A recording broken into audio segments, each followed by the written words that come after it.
అది 1948 జనవరి 30వ తారీఖు దాదాపు సాయంత్రం 5 గంటల సమయం అవుతుంది. న్యూఢిల్లీలో బిర్లా హౌస్ అనే ఒక ప్రాంతం ఉంది. ఆ ప్రాంతంలో గాంధీ గారిని చూడడానికి అక్కడ చాలా మంది వ్యక్తులు ఎదురు చూస్తూ ఉన్నారు. ప్రతిరోజులాగానే గాంధీజీ గారు అక్కడికి వచ్చారు. ఆ బిర్లా హౌస్ లోకి వెళ్ళడానికి అందరి జనాల మధ్యలో నుంచి నడుచుకుంటూ వెళ్తున్నారు. కానీ ఇంకొన్ని క్షణాల్లో భారతదేశం యొక్క చరిత్రనే మార్చబోయే ఒక సంఘటన అక్కడ జరగబోతుందని చెప్పి అక్కడున్న ప్రజలందరికీ ఎవ్వరికి కూడా తెలియదు. సో ఆ సందర్భం గురించి మనం ఇప్పుడు మాట్లాడుకుందాం. అయితే గాంధీజీ గారు ప్రార్థనా స్థలానికి వెళ్లే సమయంలో ఆ గాంధీజీ గారికి ఎదురుగా ఒక వ్యక్తి వచ్చి నిల్చున్నాడు. ఆ వ్యక్తి చేతిలో ఒక తుపాకీ ఉంది. వెంటనే ఆ తుపాకీని ఎక్కుపెట్టి గాంధీజీ గారి పైన కాల్పులు జరిపాడు. అక్కడున్న ప్రజలు అదంతా చూసి ఒకేసారి షాక్ అయిపోయారు. వెంటనే గాంధీజీ గారు కుప్పకూలిపోయారు. అయితే ఆ తుపాకీతో కాల్చిన వ్యక్తి అక్కడి నుంచి పారిపోలేదు, అక్కడే ధైర్యంగా నిలబడ్డాడు. అతనెవరో కాదు, అతనే నాథూరాం వినాయక్ గాడ్సే. వెంటనే పోలీసులు అతన్ని అదుపులోకి తీసుకున్నారు. కుప్పకూలిపోయిన గాంధీ గారిని బిర్లా హౌస్ లోపలికి తీసుకువెళ్లారు. అలా లోపలికి తీసుకువెళ్లిన కొద్దిసేపటికే ఆ లోపలి నుంచి ఒక వ్యక్తి బయటకి వచ్చి, ఇక నుంచి మనకు గాంధీ గారు లేరు, ఇక మహాత్మా గాంధీ గారు చనిపోయారు అని చెప్పాడు. ఆ చెప్పిన కేవలం కొద్ది క్షణాల్లో ఈ వార్త మొత్తం దేశమంతటా కూడా వ్యాపించింది. కానీ ఇక్కడే అసలైన ప్రశ్న అనేది మొదలైంది. గాడ్సే అనే వ్యక్తి గాంధీ గారిని ఎందుకు చంపాడు? ఈ నిర్ణయం అనేది కేవలం ఒక్క రోజులో మాత్రమే తీసుకున్న నిర్ణయమా, లేకపోతే దీని వెనుక కొన్ని రోజుల నుంచి కొన్ని తరాల నుంచి పెరుగుతున్న ఆలోచననా? ఎందుకంటే గాంధీ గారిని షూట్ చేసిన ఆ జనవరి 30వ తారీఖు 1948 కంటే ముందు కూడా గాంధీజీ గారి పైన చాలా హత్యా ప్రయత్నాలు అనేవి జరిగాయి. అందులో ఒకటి కేవలం 10 రోజుల ముందే, అంటే 1948 జనవరి 20వ తారీఖున అదే బిర్లా హౌస్ లో ప్రయత్నం అనేది జరిగింది. కానీ ఆ ప్రయత్నం అనేది విఫలమైపోయింది. చివరికి 10 రోజుల తర్వాత అదే బిర్లా హౌస్ లో గాడ్సే స్వయంగా తానే గాంధీజీ గారిని షూట్ చేసి మరీ చంపేశాడు. అయితే అసలు గాడ్సే యొక్క మనసులో ఏముంది? గాంధీజీ గారు ఏ నిర్ణయం తీసుకోవడం వల్ల గాడ్సే గారికి అది నచ్చలేదు? గాంధీజీ గారిని చంపడానికి అతను చెప్పిన కారణాలు ఏంటి? ఈ ప్రశ్నలన్నింటికి కూడా సమాధానం తెలుసుకోవాలంటే మనం కేవలం గాంధీజీ తరపు నుంచి మాత్రమే కాకుండా గాడ్సే యొక్క కోణాన్ని కూడా మనం తెలుసుకోవాలి. అయితే గాడ్సే గారిని పోలీసులు అరెస్టు చేసి తీసుకువెళ్ళిన తర్వాత కోర్టులో ఆయనకు సంబంధించి ఒక వాదన అనేది చెప్పాడు. తర్వాత గాడ్సే పేరుతో ఒక బుక్ కూడా వచ్చింది. ఆ బుక్ పేరు వచ్చేసి వై ఐ కిల్డ్ గాంధీ. ఈ పుస్తకం కూడా మన చర్చలో, మన వీడియోలో ఒక భాగమే. అయితే మీరందరూ ఇక్కడ ఒక చిన్న విషయాన్ని గుర్తుంచుకోవాలి. ఆ కోర్టులో గాడ్సే తను చెప్పిన అభిప్రాయాలు, అలాగే తన స్వంత నిర్ణయాలు అన్నీ కూడా తన వ్యక్తిగతం మాత్రమే. వాటికి ఎటువంటి ఆధారాలు అనేవి లేవు. అయితే ఇంతకీ నాథూరాం గాడ్సే కోర్టులో ఏం చెప్పాడు? దాని వెనుక ఉన్న చారిత్రాత్మకమైన పరిస్థితులు ఏమున్నాయి? ఈ వీడియోలో మనం ఒక్కొక్కటిగా తెలుసుకుందాం. అందుకే ఈ వీడియోని ఎక్కడ కూడా స్కిప్ చేయకుండా చూస్తే మీకు నాథూరాం గాడ్సే యొక్క కోణంలో ప్రతి ఒక్కటి నేను చూపిస్తాను, మీకు క్లియర్గా అర్థమయ్యే విధంగా. ఎందుకంటే కేవలం ఇది గాంధీజీ గారి యొక్క హత్య గురించి మాత్రమే కథ కాదు. ఆ కాలంలో మన భారతదేశం ఎదుర్కొన్న రాజకీయంలో ఉన్న ఉద్రిక్తతలు, మన భారతదేశం యొక్క విభజన, హిందూ ముస్లింల యొక్క విభేదాలు, గాంధీజీ తను సొంతంగా తీసుకున్న నిర్ణయాలు, ఇవన్నీ కలిసిన ఒక సంక్లిష్టమైన చరిత్ర. సో ఇవన్నీ కూడా తెలుసుకుందాం. ఎలా తెలుసుకుందాము అంటే నాథూరాం గాడ్సే ఏ విధంగా కోర్టులో చెప్పాడో, ఆయన ఏ విధంగా వై ఐ కిల్డ్ గాంధీ అనే బుక్లో రాసుకున్నాడో ఆ విధంగా మాత్రమే మనం చెప్పుకుందాం. అయితే నాథూరాం గాడ్సే కేవలం ఇవన్నీ తన ఊహాగానంతో మాత్రమే ఊహించి మరి గాంధీజీ గారిని చంపేశారు. అంటే అతను చెప్పింది అబద్ధమా, లేకపోతే తను కప్పిపుచ్చుకోవడానికి అబద్ధాలు చెప్పాడా అంటే అది కూడా నమ్మడానికి లేదు, అది కూడా నిజం అనడానికి లేదు. ఎందుకంటే మహాత్మా గాంధీని ఎంతో ప్రేమించారు, ఆయన పైన ఎంతో గౌరవం ఉంది. అలాంటి వ్యక్తిని చంపేసే వరకు వచ్చాడు అంటే గాంధీజీ గారు ఎన్ని తప్పుడు పనులు చేశారో మనం ఒక్కసారి ఊహించుకోవాలి అంతే. అలాగే నాథూరాం గాడ్సే కోర్టులో చాలా విషయాలు చెప్పారు. నేను గాంధీజీ గారిని ఈ కారణాల వల్లే చంపాను చెప్పాను అని. ఒకవేళ ఆ కారణాలు కనుక నిజమయ్యి ఉంటే మన దేశం ఇంకా ముక్కలైపోయేదా? ఒకవేళ మహాత్మా గాంధీని నిజంగానే నాథూరాం గాడ్సే చంపేస్తే అతనిని పోలీసులు అరెస్టు చేస్తారని తెలుసు, అతనికి ఉరిశిక్ష పడుతుందని తెలుసు. కానీ అయినా సరే గాంధీజీ గారిని చంపేశాడు అంటే ఖచ్చితంగా అతను దేశం గురించి ఆలోచించి మాత్రమే ఆ నిర్ణయం తీసుకున్నాడు అని చెప్పి నేను భావిస్తున్నాను. దీనికి మీరు అంగీకరిస్తున్నారా లేదా? ఈ విధంగా నేను నాథూరాం గాడ్సేని సమర్థించి మాట్లాడితే మాత్రం మీలో చాలా మందికి ఇది నచ్చకపోవచ్చు, కానీ ఇది 100కి 100% జరిగే అవకాశం ఉంది అని చెప్పి నాథూరాం గాడ్సే ఆయన వివరణలో చెప్పాడు. అయితే ఇక వీడియోలోకి ఏమాత్రం ఆలస్యం చేయకుండా వెళ్దాం. కానీ ముందుగా నాథూరాం గాడ్సే గారు కోర్టులో తన వివాదన ఏం చెప్పారో అంతకన్నా ముందు ఒక షార్ట్ వీడియోలాగా ఆయన జీవితం గురించి మొత్తం తెలుసుకొని ఆ తర్వాత కోర్టులో ఏం చెప్పాడు అనేది తెలుసుకుందాం. నాథూరాం గాడ్సే గారు మహారాష్ట్రలోని బరమతి అనే ఒక ప్లేస్లో బ్రాహ్మణ కుటుంబంలో జన్మించారు. నాథూరాం గాడ్సే యొక్క అసలు పేరు రామచంద్ర. అయితే ఆయనకి ఆ పేరు ఎలా వచ్చింది అంటే నాథూరాం గాడ్సే కన్నా ముందు వాళ్ళ యొక్క తల్లిదండ్రులకు 3 కొడుకులు పుట్టి మరి చనిపోయారు. అందుకే వాళ్ళ తల్లిదండ్రులు ఈసారి పుట్టబోయే బిడ్డ మేము పుడితే గనక మగబిడ్డలా పుట్టినా సరే ఆడబిడ్డలా పుట్టినా సరే మేము మాత్రం ఆడబిడ్డలానే పెంచుకుంటామని చెప్పి నిర్ణయించుకున్నారు. అలా మగబిడ్డ పుట్టడంతోనే కొన్ని సంవత్సరాల వరకు కూడా నాథూరాం గాడ్సేని ఆడపిల్లలాగే పెంచుకున్నారు. ఇంకొక చిన్న షాకింగ్ అయిన విషయం ఏంటంటే నాథూరాం గాడ్సేకి చిన్న వయసులో ఉన్నప్పుడు అతని యొక్క ముక్కు పుడక కూడా కుట్టించారు. అయితే మరాఠీలో ముక్కు పుడకని నాతు అని అంటారు. అందుకే గాడ్సే గారిని నాథూరాం గాడ్సే అని చెప్పి పిలుస్తారు. అయితే నాథూరాం గాడ్సే తర్వాత అతనికి ఒక తమ్ముడు కూడా పుట్టాడు. అలా తమ్ముడు పుట్టిన తర్వాత యథావిధిగా నాథూరాం గాడ్సేని మళ్ళీ అబ్బాయిలాగా పెంచడమే మొదలు పెట్టారు. ఇక గాడ్సే గారు తన యొక్క హై స్కూల్ ఎడ్యుకేషన్ ని మొత్తం ఆపేసి చిన్న వయసులోనే హిందూ నేషనలిస్ట్ ఆర్గనైజేషన్ అయిన ఆర్ఎస్ఎస్ మరియు హిందూ మహాసభల్లో పాల్గొనేవారు. ఆర్ఎస్ఎస్ అలాగే హిందూ మహాసభల్లో ఉంటూనే చాలా ఆర్టికల్ న్యూస్ పేపర్ రాసి వాటిని పబ్లిష్ కూడా చేసేవారు. ఆ తర్వాత ఆర్ఎస్ఎస్ లో ఒక మెయిన్ పర్సన్ అయిన ఎంఎస్ గోల్వాల్కర్ అనే వ్యక్తితో నాథూరాం గాడ్సేకి పరిచయం అనేది ఏర్పడింది. వాళ్ళిద్దరూ కలిసి బాబారావు సావర్కర్ రాసిన రాష్ట్ర మీమాంస అనే ఒక బుక్కుని ఇంగ్లీష్ లోకి ట్రాన్స్లేట్ కూడా చేశారు. కానీ వాళ్ళిద్దరికి గొడవ రావడం వల్ల 1942లో గాడ్సే గారు విజయదశమి రోజున హిందూ రాష్ట్ర దళ్ అనే ఒక కొత్త ఆర్గనైజేషన్ ని మొదలు పెట్టారు. గాడ్సే గారు హిందూ రాష్ట్ర దళ్ ని మొదలు పెట్టినా సరే ఆర్ఎస్ఎస్ నుండి అలాగే హిందూ మహాసభల్లో నుండి అతను బయటకి రాలేదు. గాడ్సే గారు ఆ ఆర్గనైజేషన్ లో ఉంటూనే హిందుత్వం గురించి అలాగే తన యొక్క ఆలోచనల్లో గురించి రాసి మరి పబ్లిష్ చేసేవారు. సో ఇది ఆయన యొక్క జీవితం మహాత్మా గాంధీని చంపే వరకు ఒక చిన్న స్టోరీ లాగా మాత్రమే తెలుసుకున్నాం. అయితే ఇప్పుడు గాంధీ గారి గురించి అతన్ని ఎందుకు చంపాను అనేది తను ఒక బుక్లో రాసుకున్నాడు. ఆ బుక్ పేరే వై ఐ కిల్డ్ గాంధీ అని చెప్పి. కాబట్టి ఆ పుస్తకంలో ఏముందో నేను మీకు అలాగే చెప్తాను. ఆ పుస్తకంలో ఎలా ఉంటుంది? నాథూరాం గాడ్సే మనకు చెప్పిన విధంగా ఉంటుంది. కాబట్టి నేను ఇప్పుడు అదే విధంగా చెప్తాను. కాబట్టి నా మాటలు అనేవి మీకు నాథూరాం గాడ్సే మాటల్లా మాత్రమే వినబడాలి, వినిపిస్తాయి కూడా. అయితే ఆయన బుక్లో ఉన్నది చెప్పే కన్నా ముందు మీకు ఒక చిన్న సజెషన్ ఇస్తా. ఇప్పుడు నేను చెప్పే విషయాలన్నీ మీరు ఆల్రెడీ ఎక్కడో వేరే వీడియోలో చూసి ఉంటారు, వేరే వీడియోల వాళ్ళు నాకంటే ముందు చేసి ఉంటారు. ఎందుకంటే గాంధీ గారి యొక్క డెత్ మిస్టరీ గురించి తెలుసుకోవాలంటే ప్రతి ఒక్కరూ నాథూరాం గాడ్సే రాసిన వై ఐ కిల్డ్ గాంధీ అనే బుక్ని చదవాలి. సో దాని ప్రకారంగా మాత్రమే చెప్పాలి.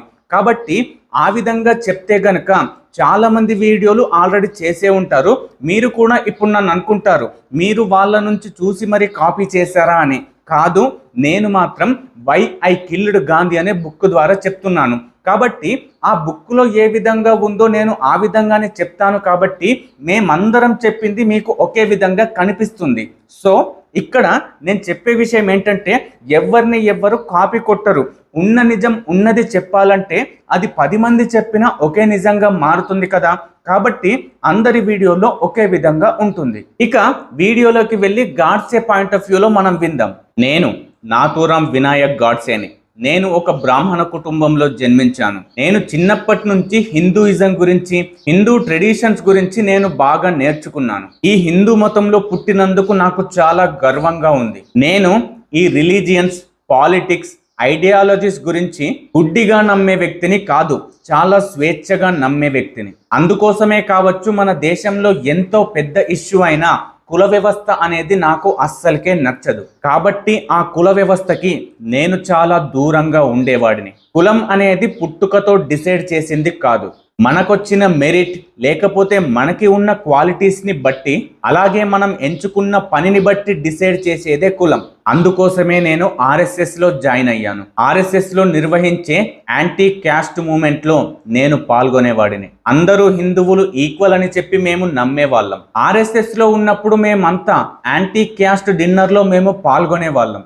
అంటే బ్రాహ్మణులు, క్షత్రియులు, వైశ్యులు, శూద్రులు ఇలా అందరం కలిసి కూర్చొని మరీ తినేవాళ్ళం. అయితే ఒకప్పుడు మన భారతదేశంలో ఈ క్యాస్ట్ సిస్టమ్ అనేది ఎక్కువగా ఉండడం వల్ల ఒకరి ఇంట్లోకి ఇంకొకరు వెళ్ళి అన్నం కూడా తినేవాళ్ళు కాదు. చాణక్యుడు, దాదాబాయి నారోజీ, అలాగే స్వామి వివేకానంద, గోఖలే, తిలక్ వీళ్ళందరూ రాసిన అన్ని పుస్తకాలని నేను చదివాను. అలాగే నేను సోషలిజం, మార్క్సిజం కూడా చదివేవాడిని. ఇవే కాదు, వీర సావర్కర్ అలాగే గాంధీజీ రాసిన ఎన్నో పుస్తకాలని కూడా నేను చదివాను. ఇవన్నీ చదివిన తర్వాతనే నా కర్తవ్యం ఏంటి అని చెప్పి నాకు అర్థమైంది. అదే హిందూయిజంని కాపాడాలి, హిందూయిజంలో మాత్రమే నడవాలి, హిందూ సాంప్రదాయాలని మాత్రమే అలవర్చుకోవాలి, అలాగే హిందూ సాంప్రదాయాలని అన్నిటిని కూడా కాపాడాలి. అయితే భారతదేశం అనేది హిందువుల యొక్క స్థలం, కానీ మహాత్మా గాంధీ మాత్రం ఇది సెక్యులర్ల యొక్క ఇండియా అని చెప్పి అనేవాడు. ఇక్కడ సెక్యులర్ అంటే ఇండియాలో అన్ని మతాలు ఒక్కటే అని చెప్పి అర్థం. అయితే 1920లో స్వాతంత్ర సమరయోధుడు బాలగంగాధర్ తిలక్ గారు చనిపోయిన తర్వాత భారతదేశంలో కాంగ్రెస్లో గాంధీ యొక్క పలుకుబడి అనేది విపరీతంగా పెరిగిపోయింది. నాకు గాంధీ గారన్నా అలాగే గాంధీ గారి యొక్క పవర్స్ అన్నా చాలా నచ్చేవి. కానీ ఆయన యొక్క సిద్ధాంతాలు అంటే ఉదాహరణకు ఎప్పుడు కూడా సత్యాన్నే పాటించాలి, ఎప్పుడు కూడా అహింసనే పాటించాలి అనే సిద్ధాంతాలు మాత్రం అస్సలు నచ్చేవి కావు. ఈ గాంధీ యొక్క సిద్ధాంతాలు చెప్పుకోవడానికి మాత్రమే బాగుంటాయి, కానీ అవి నిజ జీవితంలో ఏమాత్రం కూడా పనికిరావు. ఏ మనిషి కూడా తన నిజ జీవితంలో ఎప్పుడు కూడా అబద్ధం చెప్పకుండా ఉండలేడు. అలాగే ఎప్పుడు కూడా అహింస మార్గంలో నడవాలన్నా సరే అది కూడా కుదరదు. అలాగే నా దేశానికి పరాయివాడు వచ్చి నన్ను పాలిస్తే నేను అహింసావాదాన్ని పాటిస్తాను, లేకపోతే సైలెంట్గా కూర్చుంటాను అన్నా సరే అస్సలకే కుదరదు. కానీ గాంధీ గారు మాత్రం అవతలివాడు వచ్చి నన్ను కొట్టినా చంపినా సరే నేను మాత్రం అహింసావాదాన్ని మాత్రమే పాటిస్తాను అని చెప్పి అనేవాడు. కానీ అహింసా మార్గాన్ని మాత్రం నేను ఎప్పుడు నమ్మను. ఎందుకంటే హిందూ ధర్మంలో ఎక్కడైనా సరే అవసరం వస్తే ఖచ్చితంగా యుద్ధం చెయ్యు అని మాత్రమే ఉంది, కానీ అహింసా మార్గాన్ని పాటించండి అని చెప్పి ఎక్కడ కూడా లేదు. రామాయణంలో రాముడు రావణాసురుణ్ణి, అలాగే మహాభాగవతంలో శ్రీకృష్ణుడు కంసుణ్ణి, అలాగే మహాభారతంలో అర్జునుడు తన బంధుమిత్రులందరినీ కూడా ఇలా తమకి తాము ఆపద వచ్చినప్పుడు వాళ్ళని ఖచ్చితంగా యుద్ధం చేసి చంపేశారు. అంతేగాని అహింసా మార్గం అని చెప్పి అక్కడనే కూర్చోలేదు. అలాగే 17వ శతాబ్దంలో ఛత్రపతి శివాజీ మహారాజ్ గారు చేసింది కూడా ఇదే. ఛత్రపతి శివాజీ మహారాజ్ గారు, రాణా ప్రతాప్ గారు, గురు గోవింద్ సింగ్ గారు వీళ్ళందరూ కూడా మొఘళ్లను ఎదిరించిన వాళ్ళే. అలాగే నాకు గాంధీ గారి పైన పగ అనేది ఇప్పటి నుంచి మాత్రమే లేదు, దాదాపు 32 సంవత్సరాల నుంచి ఉంది. అంటే ఆయన దాదాపుగా నాకు 1920వ సంవత్సరం నుంచి నచ్చడం లేదు. ఈ పగ అనేది మీకు కేవలం ఈ రోజు మాత్రమే తెలిసింది. ఎందుకంటే జనవరి 19, 1948వ సంవత్సరంలో గాంధీ గారు పాకిస్తాన్కి మన ఇండియా తరపున 55 కోట్లు ఇవ్వాలని డిమాండ్ చేశారు. అయితే గాంధీ గారు సౌత్ ఆఫ్రికాలో ఉన్నప్పుడు మన ఇండియన్ పైన జరుగుతున్న రేపిజంకి వ్యతిరేకంగా పోరాడారు. అది నాకు చాలా నచ్చింది.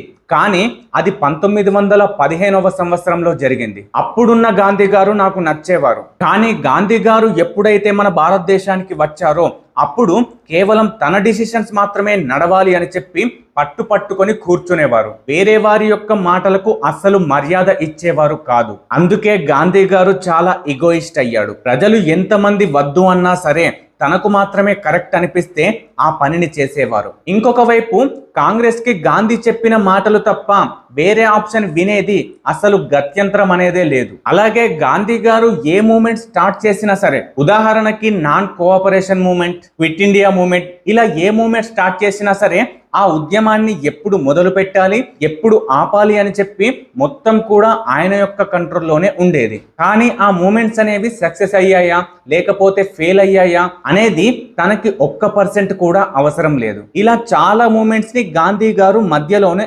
ఆపేశారు. నాన్ కోఆపరేషన్ మూమెంట్ ని మాత్రం చౌరీ చౌరీ అనే ఒక సంఘటన తర్వాత ఆయన ఆపేశారు. అయితే ఆయనే ఒక కోర్టు, అందులో ఆయనే జడ్జి, ఆయనే లాయర్ కూడా. అయితే 1948లో గాంధీ గారు మన ఇండియా తరపుకించి పాకిస్తాన్కి 55 కోట్లు ఇవ్వాలని డిమాండ్ చేశారు. కానీ ఎందుకోసమని? పాకిస్తాన్లో ఉన్న హిందువుల కోసం ఏం కూడా డిమాండ్ చేయలేదు.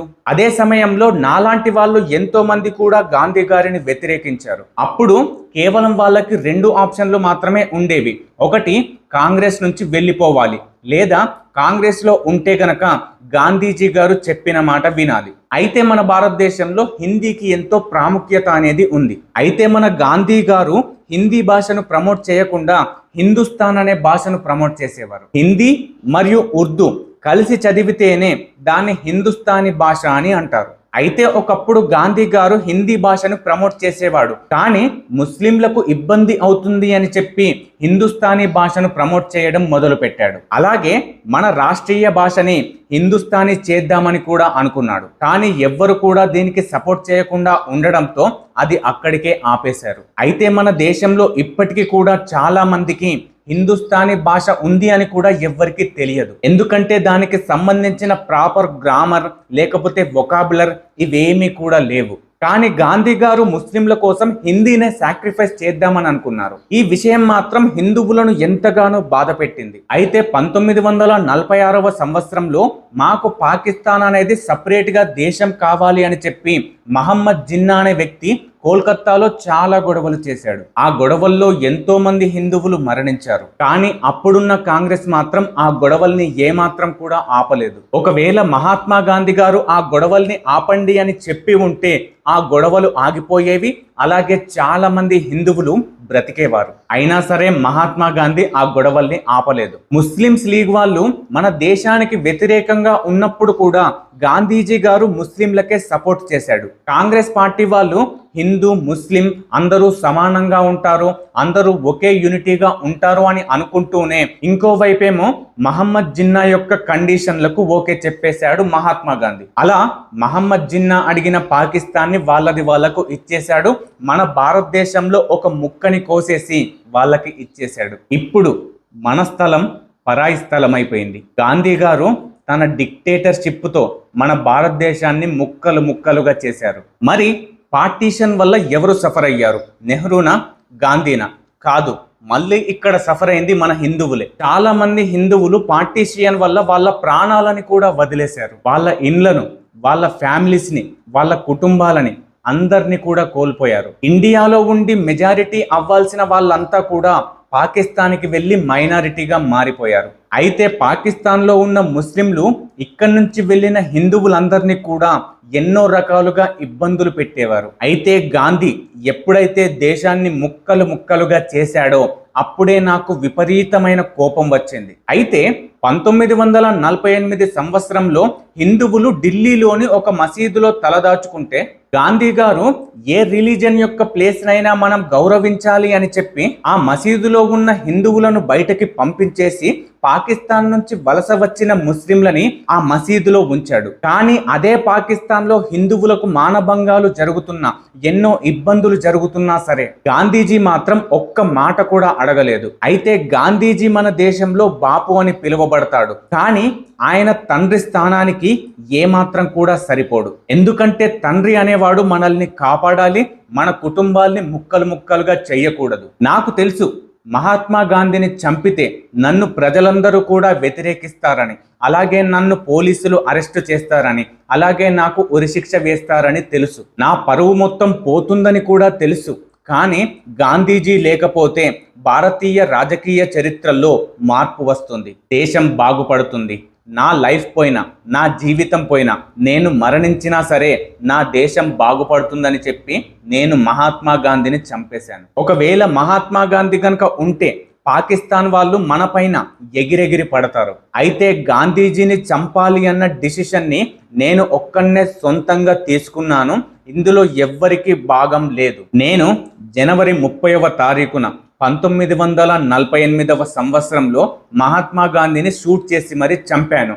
అయితే మహాత్మా గాంధీ గారి శరీరంలోకి బుల్లెట్లు వెళ్ళలేదు. ఆ బుల్లెట్లు అనేవి నా దేశ రక్షణ కోసం వెళ్ళాయి. ఒకవేళ నేను గనక గాంధీ గారిని చంపకుండా లీగల్గా వెళ్దాము అంటే గాంధీ గారి పైన ఎవ్వరు కూడా యాక్షన్ తీసుకోరు, ఆయనని ఎవ్వరు కూడా క్వశ్చన్ చెయ్యరు. కాబట్టి నాకు వేరే ఆప్షన్ కూడా లేదు. అలాగే నాకు చాచా నెహ్రూ అన్నా కూడా అంతగా నచ్చేది కాదు.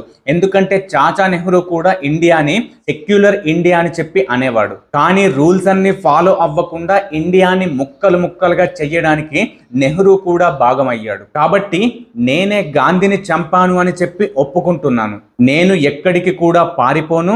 ఏ శిక్ష వేసినా సరే నేను భరిస్తాను. అలాగే ఎవరైనా వచ్చి నా శిక్షను తగ్గించే ప్రయత్నాలు అస్సలు చెయ్యకండి. అయితే ఇప్పుడు నన్ను అందరూ కూడా అర్థం చేసుకోకపోయినా అపార్థం చేసుకున్నా సరే నా యొక్క భావం అనేది, నా యొక్క మోటివ్ అనేది భవిష్యత్తులో ఖచ్చితంగా మీ అందరికీ అర్థమవుతుంది. నేను ఏం చేశాను అనే దానికన్నా నేను ఎందుకోసం చేశాను అనేది చాలా మంది ప్రజలు గుర్తుపెట్టుకుంటారు అని ఈ విధంగా వై ఐ కిల్డ్ గాంధీ అని చెప్పి ఆ నవలలో గాడ్సే గారు తన యొక్క రచనను ముగించారు. కాబట్టి ఈ విధంగా గాడ్సే గారు కోర్టులో తన యొక్క వాదన గురించి చెప్పాడు.